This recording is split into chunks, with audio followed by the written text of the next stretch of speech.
This is WWE superstar Drew McIntyre, and you're listening to the WWE Podcast. The champ is the one that everybody wants, me. Becky Lynch is going to WrestleMania. Claymore! Austin 316 says I just whipped your ass. This is my iron. You're going to acknowledge me.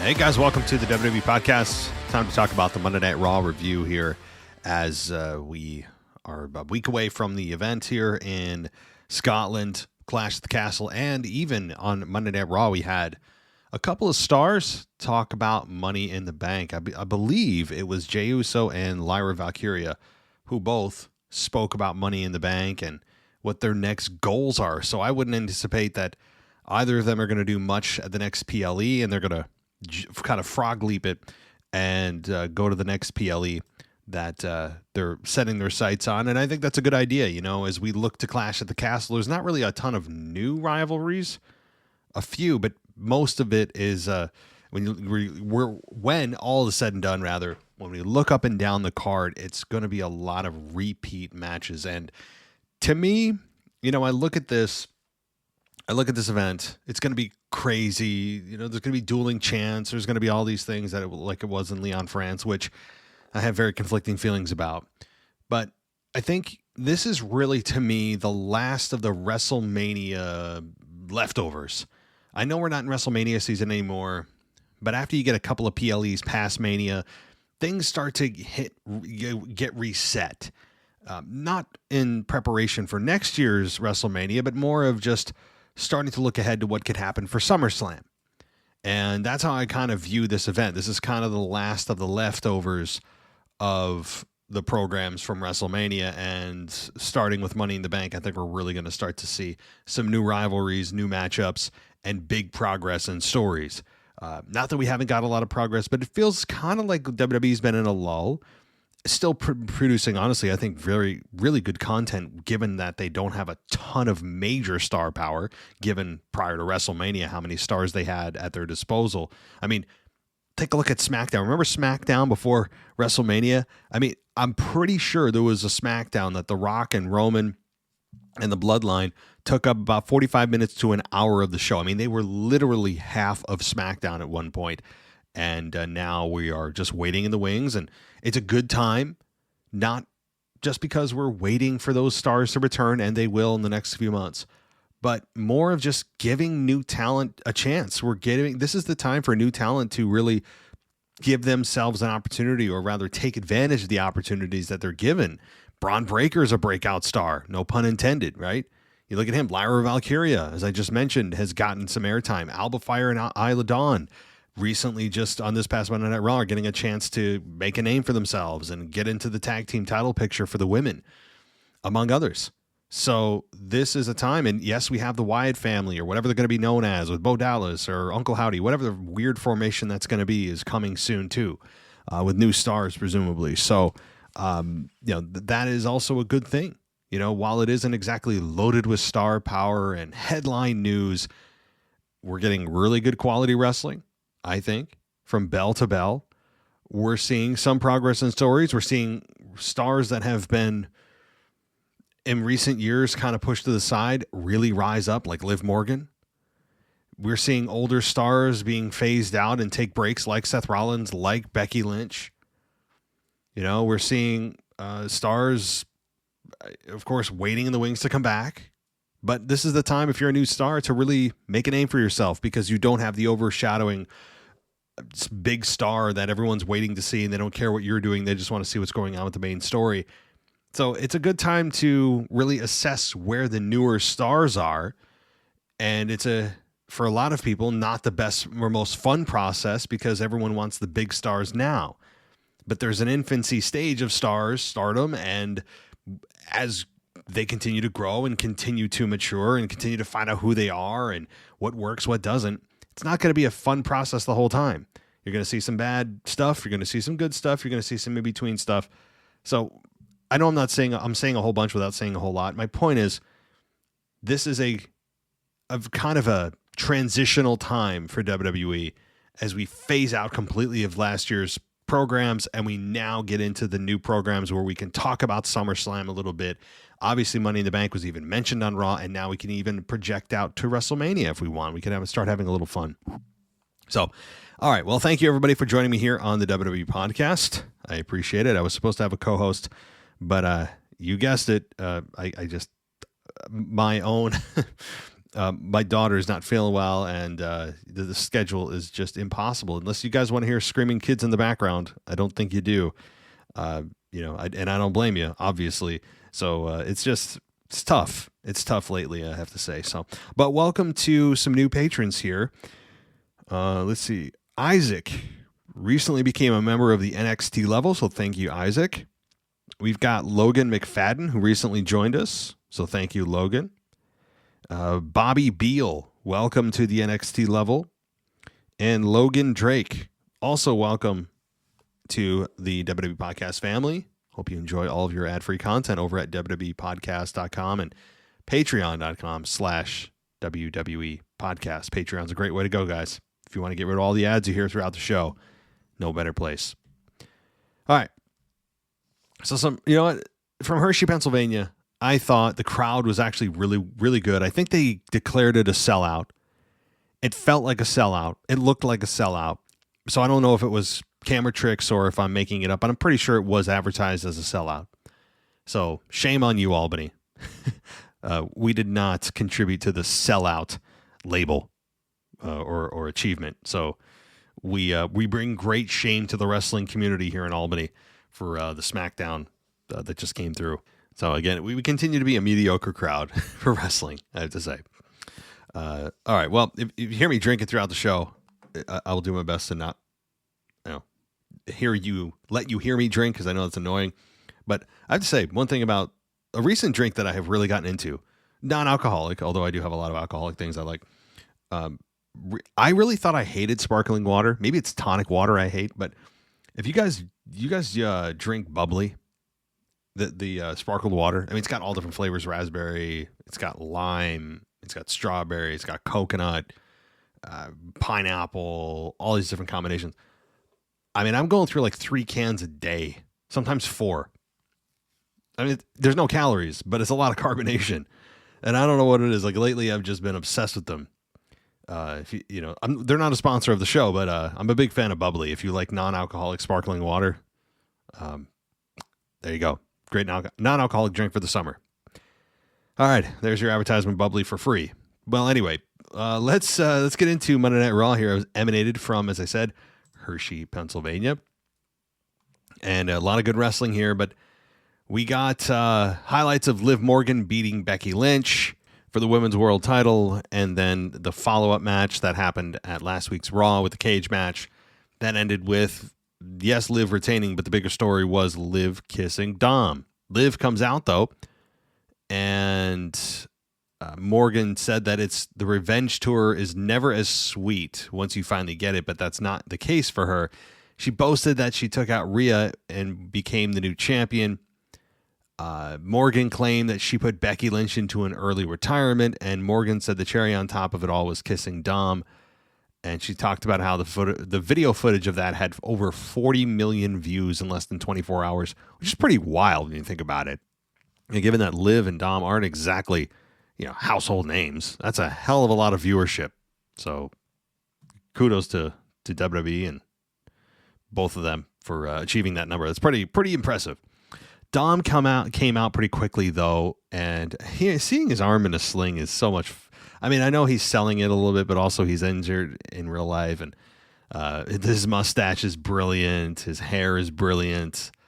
Dom tried to speak, but the crowd was booing him very heavily. A "You Suck" chant broke out, and I'm going to advocate for, while I appreciate the crowd and booing him, it's kind of become just a thing that people do now to Dom. But here's what I would counter argue to that. Yes, very few heels have that kind of heat, but it doesn't feel like I don't know if it's really 100% just heat on him that people hate him so much right now. I think it's more of just that's become a part of his shtick, a part of just what people do to him. I mean, it feels like that motivation's shifted a bit to that. And what I would argue is that Let him speak. Just because, if you want to boo him a little bit, fine. But I mean, I would plead with the audience, hey, let's see what he's got to say. And the reason is, I think it helps him become a better heel. He's kind of flatlined, although very successful. So I don't know really why I'm complaining about it, but I feel like he can ascend even higher if we're able to hear how good he is. And, Dom must be saying to himself, how am I supposed to get better at promos if the crowd won't even let me talk? And someone may say, well, if he's getting that kind of reaction, he doesn't need to. Yes, he does. He's going to have to learn it eventually. Eventually, this will burn off, and he's going to have, whatever skill he has at that left. And right now, I don't know what his ability of being a heel is in terms of cutting great promos, because all he does is get booed and muted off the mic because of the crowd. So I plead with the crowd, hey, if you want to see Dom kind of progress a little bit and move beyond just what he's shown us, let him talk. Let's see what he's got to say. I mean, honestly, here's a very fun experiment. If I could next week, Dom comes out and in WWE is anticipating that the crowd's going to just completely wash out anything Dom has to say. Therefore, they don't really have much for him to say. I would love to see what the crowd does, or what WWE does, or Dom specifically does, if when Dom comes out, people just kind of boo initially, but they let him talk completely. What does Dom have to say? How does he speak? We don't even know because people boo him so much. And again, it is a fun thing, or kind of unique thing for a heel that the crowd won't even let you speak, but it is in a weird way hindering his ability to progress as a performer, as a heel. It really is. But hey, if this continues, it continues. People still love to see Dom get his ass kicked, and I've already gone into a spiral, and we're only 5 minutes into the show. All right, let's continue. It's really not a complaint. I don't know if I'd label it as a complaint, more of just like a, hey, let's see what Dom has to say. All right. So let's see. Morgan promised she would make it all worth it to Dom. She said, Dom finally got a sentence out and said, Mommy isn't playing the same game, and when she comes back, she's going to kill you. That was interesting. When's the last time, by the way, you heard anyone say the word kill on air? It's not a cuss word. It's just a word that's usually almost never used. And the reason is you can't ever follow through on it, obviously. It's an over-exaggeration, but it was strong because people very rarely use that word. Anyone else catch that? So Morgan promised she'd make it all worth it and asked how long he would keep lying to himself and tried to come on to Dom. Finn Balor broke it up and tried to kind of cut the sexual tension between them. She rubbed Dom's hair, left the ring, and hey, women are into Dom. I don't know what it is. I mean, he's pulled right out of 1982. He's like a 1982 movie villain with the mullet and the mustache. I think he's a plaid cut-off sleeve shirt away from actually being a real-life movie villain from 1982. But it's working, and somehow he's a chick magnet on the show. All right, but I mean, I don't know. It's Dominick Mysterio. I don't know what the end game is for him, but here's what I would say. Future world champion. That's, to me, the end game for Dominick Mysterio. When does that happen? If I was to guess, probably not for a year. This time next year, we could be talking about a Dominick Mysterio world title reign. But it's right now doesn't seem to be in the cards as other players are aiming for it, like Drew, like Punk. Damien Priest is, in all likelihood, still going to remain in the picture for a little while at least. So, and Seth Rollins when he comes back, of course. So, right now it doesn't seem like Dominic is in the cards yet. But in a year, maybe, right? A world title reign with Dom would be fun. The only problem with it would be if his character is what it is right now, do you want a heel champion that you know is imminently beatable? He's a weak champion, but he gets away with it because he has backup.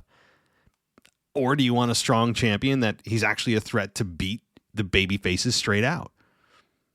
I mean, so you have to kind of weigh that. I don't know the answer to that. So we'll talk about it when we get there. Obviously, we're nowhere near that yet. So Sheamus was interviewed backstage, and he said that Kaiser dropped real bombs when he was attacked by him last week. Sheamus played up the idea that Gunther was holding back Kaiser, and Sheamus said Kaiser had a chance to see whether he could go toe-to-toe with him, and said it was always about seeing whether the fellow across the ring can gain his respect.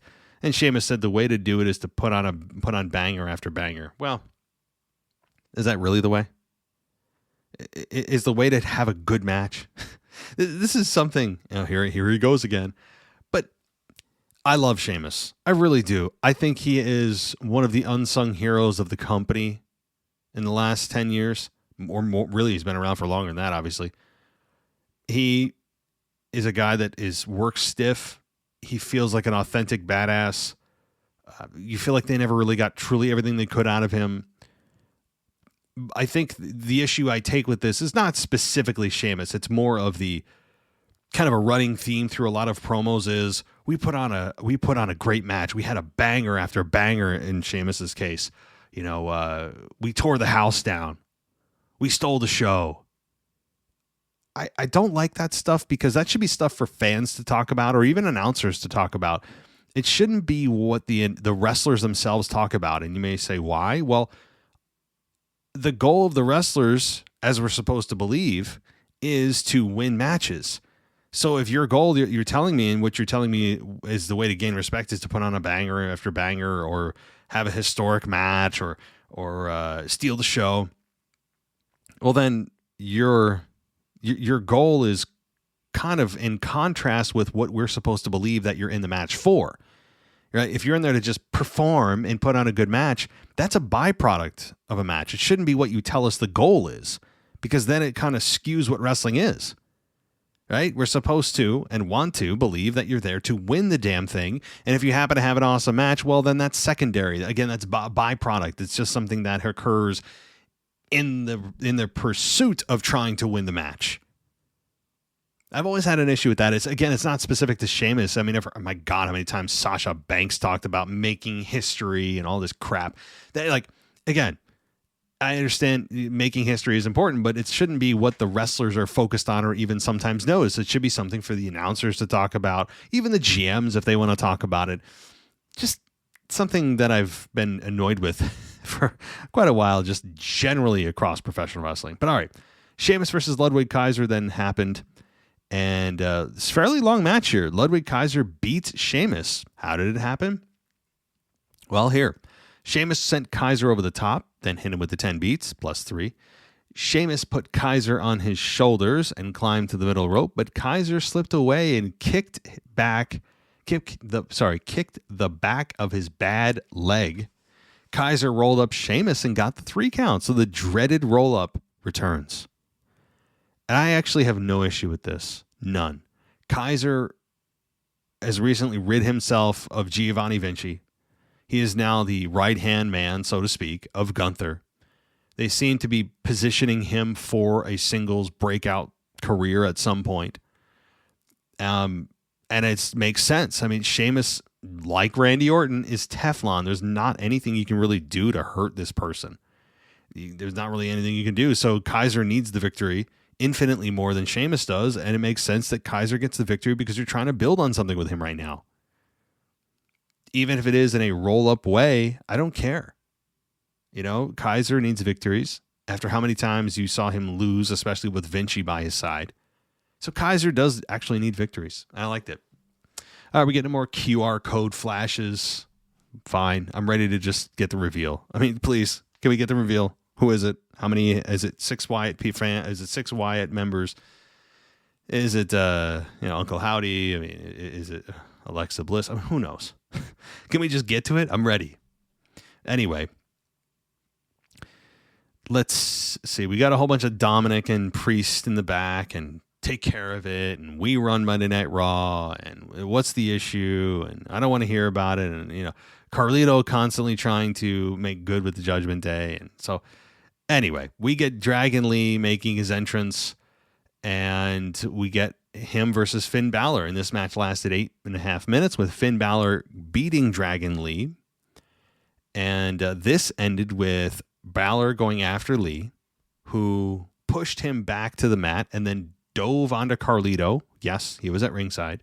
McDonough ran over, ate a super kick from Lee, who then returned to the ring and was hit by Balor with a shotgun drop kick. Balor followed up with the coup de grace and got the victory. After the match, though, Braun Strowman, who continues to just decide to pick a fight with the Judgment Day, so I don't feel bad that he gets beat down after the match here, because Braun Strowman is the one who's choosing to fight the Judgment Day, continuing to pick a fight with a group in which he is outnumbered 4-1. I have no sympathy for Braun Strowman here. Braun Strowman wasn't attacked at random by this group. Braun Strowman picked this fight. So, again, I know people pop for Braun in a mildly, kind of a significant way. The shirt that he's wearing that said that's one big white SOB, I think it said. I guess. I mean, it's better than the monster among monsters or the monster among men. I'll take one big SOB. Maybe he got that from Pat McAfee, but I like the shirt, actually. I think it's appropriate. So let's see. Strowman chased the Judgment Day. They all hopped the barricade. The beatdown came in the Carlito match. Okay, so the beatdown of Strowman comes a little bit later, but it still happens. All right. We got, let's see. I guess, and this is a little bit off the record, or not off the record, but off topic, so to speak. I guess McAfee was referring earlier in his show, not WWE, to the WNBA star Caitlin Clark as a, quote, white bee. It rhymes with itch. Get it? And then I guess he was spoofing that by talking about Braun Strowman's one big white SOB. I mean, so in this particular rundown of it, the analysis is such that it feels that McAfee's apology for calling Caitlin Clark that ran a bit hollow when he mocked it by calling Strowman that. So, I mean, I don't really particularly have any feelings about this. I don't have strong feelings about really the WNBA at all. I don't think most people do. Although Caitlin Clark, if you care even a little bit about the WNBA, is single-handedly making it a topic of conversation, which in and of itself is a pretty big deal, because you don't hear anyone ever talking about the WNBA. It's just a fact. So Caitlin Clark's making it relevant, at least in the short term. We'll see how long this WNBA interest with Caitlin Clark lasts. I mean, there's a lot going on there, but I'll stay on topic with wrestling. So, all right. We then have more Judgment Day stuff backstage, which seems to take up like 6 segments every Raw. R-Truth and Miz had a segment and was trying to, he had a moment there where he said that, you're obsessed with the Judgment Day to the Miz, and, it was kind of funny, kind of a bit of a pot calling the kettle black type of moment for R-Truth. And it almost feels like he forgot they were tag team champions, which is not the best thing. I mean, I didn't think they would even make it this far as tag team champions. I think every time that they defend it, they have a very, like, the chances of them dropping it every time they defend it increase exponentially. And I think the next time they defend those belts, there's a very good chance they could lose them. But, we'll see. Maybe I'm wrong. All right. Let's continue. We got Sami Zayn coming out and giving his usual screaming message. Sami, you're a good to very good promo. You don't need to scream in your promo within 12 seconds of delivering it. I know maybe it's just a bad habit. Maybe you're amped up before the show. Maybe you just have a ton of passion for what you're doing, and I'd imagine you do, but the screaming. Can we not get constant screaming? Please. I appreciate the passion. I really do. Once in a while, that's fine, but it's just even your run-of-the-mill promo, no matter what's going on, he's trying to emote passion, and he's yelling. Calm down, bruh. But I do like Sami. I think he's got a lot to offer. And at some point, he could be even back in the world title picture, but at least in this segment here, he was involved in a very good segment. Very good. And this Alpha Academy stuff is just getting better by the day. Because we got the Alpha Academy, who came out quickly after Sami Zayn was talking, and they were delivering, specifically Maxine Dupree was delivering a message to Sami on behalf of Chad Gable, and it was just well done by Maxine. It ended up being a setup as Chad attacked Sami from behind, and each of them looked like they were going to step up to Gable. The pops were massive, even for both Tozawa and Dupree, for them to finally stop taking this abuse from Chad Gable. You thought maybe Otis was going to do something. He didn't. He ends up slamming down Zayn and then walking off. But the crowd, boy, are they ready to see Gable get his ass kicked, and are they ready to embrace Otis. I hope it's something he can springboard from. It's not going to last forever, even when the turn happens, probably at Clash of the Castle. But boy, it is it's a joy to watch this storyline. Really just so much fun. Chad Gable is playing his part perfectly. Otis is playing it perfectly. Maxine and yes, Tozawa are both playing their roles very well. Maxine getting on her knees and begging Gable, and the announcers are saying, "What's wrong with you? Have some self-respect." I mean, it's all very well done. Gable being his physical and emotional abusive self is a treat to behold. Just great. The constant insults on the people he tells to follow him and win back our championship. And he's just this manipulative SOB. And I want Chad every day, twice on Sunday. That's what I mean. Chad has been transformed to me by this heel turn. So I'm right with you. And everyone, here's the thing. Here's a perfect example of when someone says to you, wrestling sucks. It's too predictable.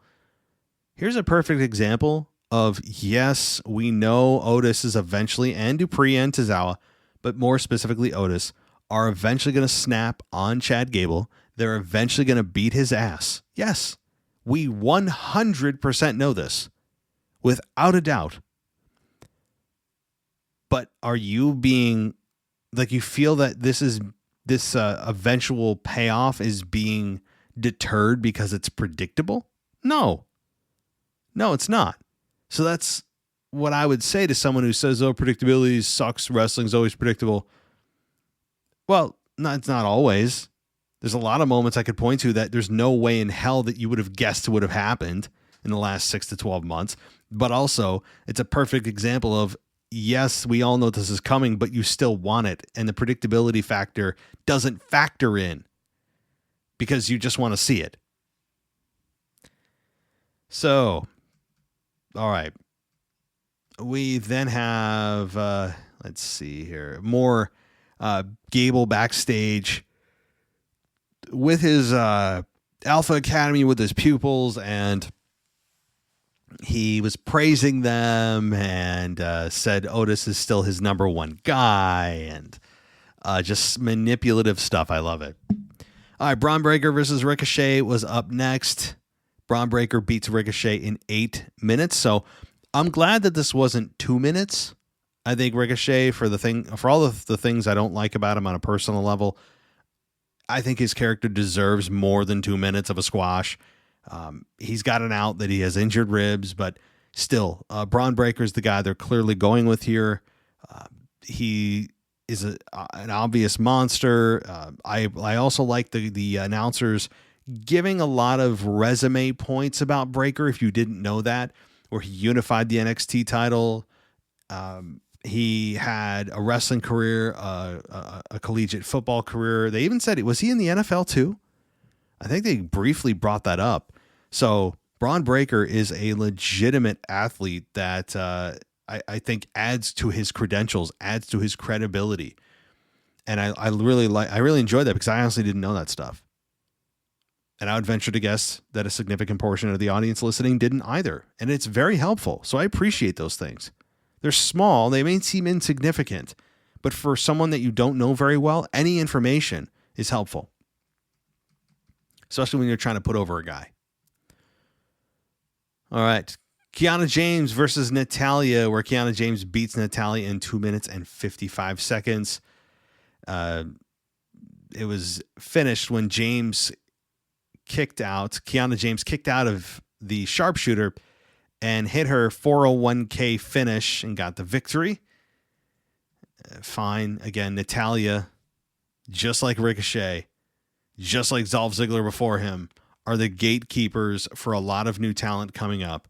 They know they can work with them, make them look good, and you need talent like that for the men and women. And so Natalya's playing her part well, you know.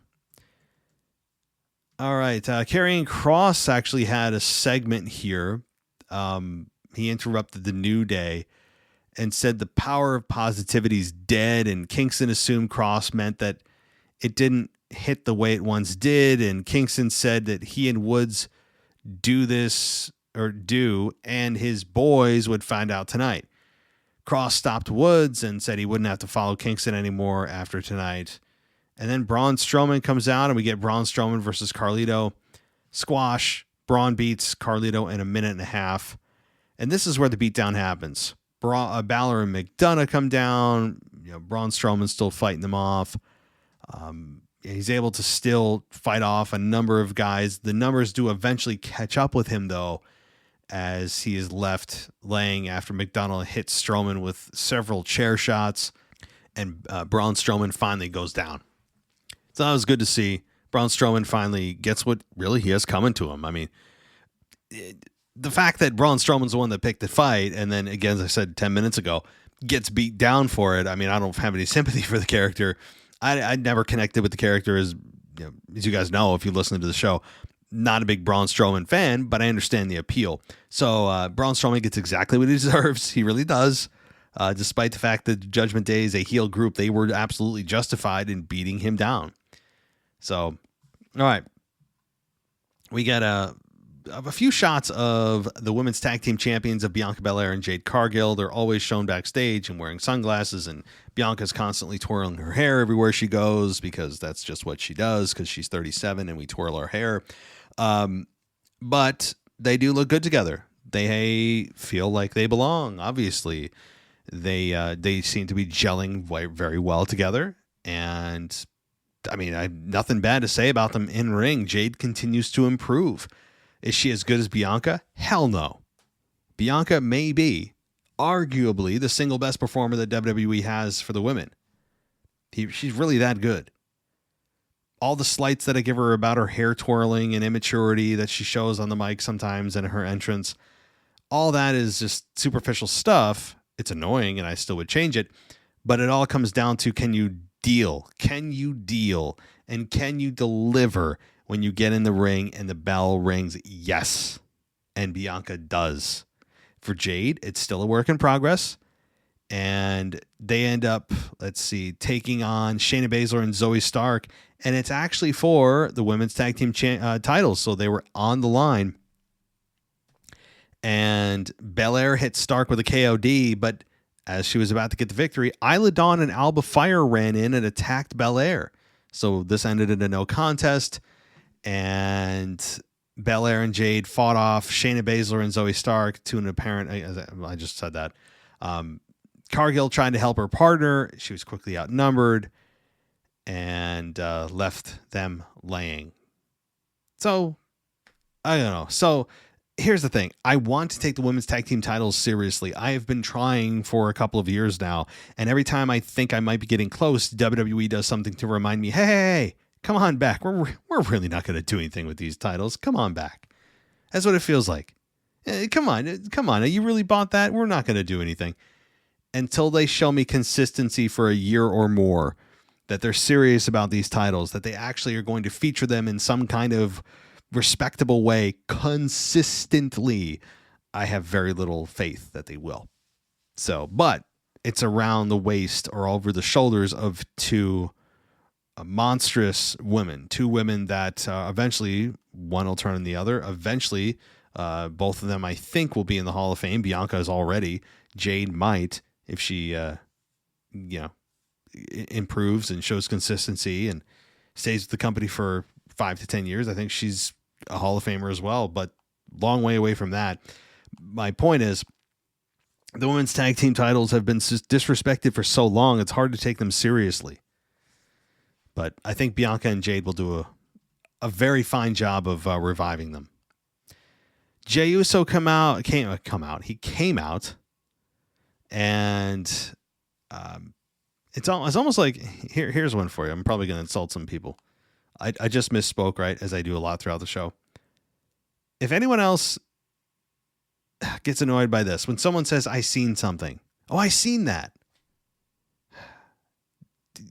If I said a sentence here, if I just said that, and you don't know what's wrong grammatically with my sentence, then you're part of the problem.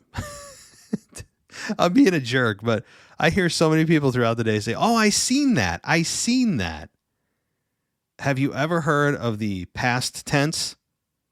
That's called saw, S-A-W. S-E-E-N is not past tense. Ay. I don't know. I have different pet peeves, and that's one of them, because I hear it constantly from people. And I don't want to be that guy that just corrects people grammatically, but I guess I'll do it to people that can't respond back to me because I'm a coward. Sitting in my little comfy, cozy office where no one can respond back. I'm a big man. All right. It's getting late. As I always say, I'm getting a little delirious. Okay. Where the hell was I? Oh, Drew McIntyre interrupted the interview with Damien Priest and said that, he seemed pretty happy, and that Priest said he's the world champ, so every day is a happy day. And McIntyre said that, to enjoy his time, because this is high as Priest will ever go in this industry, and that it's now personal. He'll be seeing him real soon. So Jey Uso's music hits, and he walked out of the steps, kind of like where the Shield used to, and kind of just stood there and said he has big plans, reminded us of the Civil War at last year's Money in the Bank, and lost his family because of that match. He stayed in the fight because he knew one day he could possibly fight on his own and finally be main event. He said that it was time for him to deliver for the fans, and had one more plan for this summer. He said he would climb to the top of the ladder, grab the briefcase, and become Mr. Money in the Bank. So there you go. There's your mention of the Money in the Bank event by Jey Uso. And I think he's a good candidate. I know in the past I've said that Money in the Bank, much like King of the Ring, is made for a heel to win, because it's a prize that you cash in when your opponent's at their weakest. And it makes sense that heels win most of the time, but I think in this case, Jey has a hell of a claim to win the Money in the Bank briefcase. I think he's more than deserving, overdue, and he would be a fine champion. So, all right, Lyra Valkyria, as I said, also talked about it. She talked about Becky Lynch and how eventually she's going to come back. I don't know what information she knows that we don't. But, this is easily Lyra's best interview to date. She's done some weird ones post-match the last few weeks. This was a much better delivery and content of her promo than in weeks past. She said that they didn't think they'd have to watch Liv Morgan as world champion for long, and started to talk about Money in the Bank. All right, let's see. Io Sky also attacked Lyra, so Io Sky and Lyra seem to be going into a program here. All right, AOP versus New Day, and this ended in very quick fashion with AOP beating New Day with a what a rush finish. And let's see here. That was that. Again, I don't really have any feelings about this match because, number one, it wasn't on Hulu, and number two, it's the New Day, and you guys know how I feel about that group. But, all right. We then get the World Heavyweight Champion, Damien Priest versus Rey Mysterio in a non-title match. This match ran, let's see, what was the number on this? I don't see a number. 13 and a half minutes. And it ended with Damien Priest beating Rey Mysterio. Again, as he should. He's got a big title match coming up where Rey does not have a big title match coming up. Therefore, by wrestling logic, the person going into the event that has a big match has and should always win in the weeks prior to make them look as strong as possible. It's not a slight nor a complaint, just an observation. But this to me was a good showing for both. Rey, who continues to be ageless and timeless. Priest continues to look strong, putting Rey Mysterio through a table, he put McIntyre through a table. He hit the South of Heaven chokeslam on Rey from the second or top rope. I forget which one. I think this was a good segment for Priest for sure. It reunited the Judgment Day a little bit.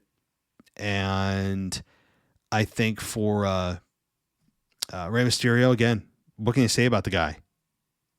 What can you say? And Damien Priest, again, you have a champion that I think people are looking at going, him as champion doesn't feel as wrong as I thought it would. You never were really sure about Priest until you put the belt on him. And now you have the belt on him and you're like, he kind of feels like he belongs.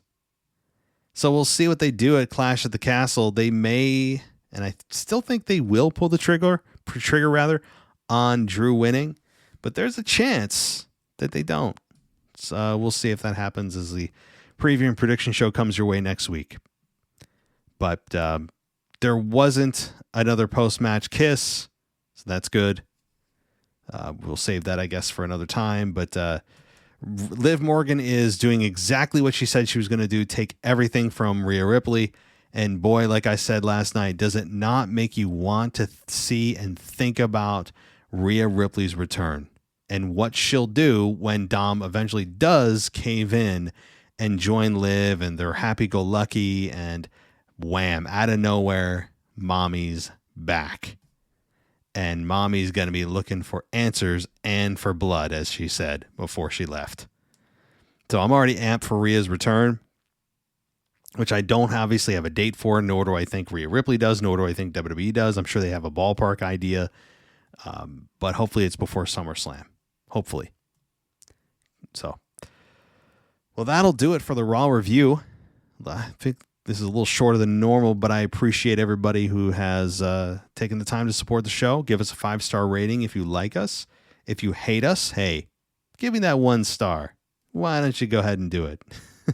I dare you. I mean, really, it does not. If you don't like the show, cool. Like I have had several people claim that, I'm a cretin. I actually had someone call me a cretin. I haven't heard that word in a while.